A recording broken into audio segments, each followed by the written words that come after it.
When he was gone, Jesus said, "Now the Son of Man is glorified, and God is glorified in him. If God is glorified in him, God will glorify the Son in himself, and will glorify him at once. My children, I will be with you only a little longer. You will look for me, and just as I told the Jews, so I tell you now, where I am going, you cannot come. A new command I give you, love one another. As I have loved you, so you must love one another. By this everyone will know that you are my disciples, if you love one another." Simon Peter asked him, "Lord, where are you going?" Jesus replied, "Where I am going, you cannot follow now, but you will follow later." Peter asked, "Lord, why can't I follow you now? I will lay down my life for you." Then Jesus answered, "Will you really lay down your life for me? Very truly, I tell you, before the cock crows, you will disown me 3 times. In 2013, not long after I moved here, the Queen came to the Diocese of Oxford, where I worked up until then, to give out the Maundy money at the cathedral. The tradition dates back to 1662 and Charles II, perhaps hoping people would be less likely to chop his head off like they did to his dad before him. For some reason I ended up reading not only the service sheet, but also the instructions for what order everyone was going to walk in and out in, and so on. It may not surprise you to hear that it was all very complicated. Lots of you will know that today is called Maundy Thursday because of the similar Latin word mandatum, which means command.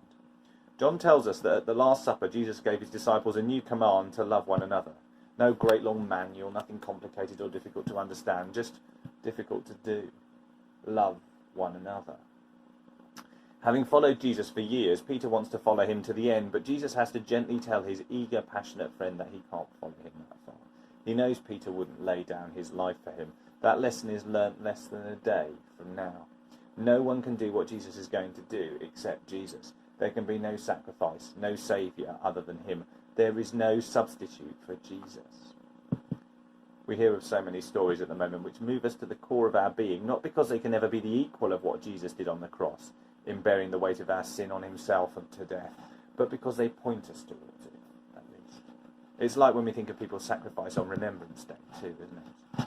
So in recent weeks, like you, I've heard the stories of the medical staff who've got sick and died through caring for others. I heard of an Italian Catholic priest who gave up his ventilator for a younger man and died in his place, you might say.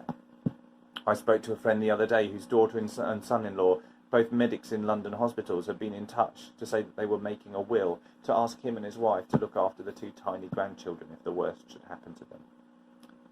They cannot possibly go as far as Jesus, but they can show us something of what it means to love one another.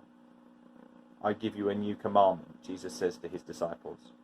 I want to encourage you to hear the instruction from Jesus, love one another, as if you were hearing it for the first time. What does it say to you? Is there a difficult other whom God is reminding you to love? Yes, even that person you're thinking of now. Is there a situation where you can make more difference than you have been? Is there someone you need to forgive, and maybe not for the first time? It's an older idea than the Maundy Thursday service, and it's an awful lot less complicated.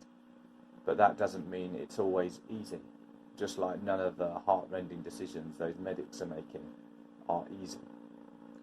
Love one another.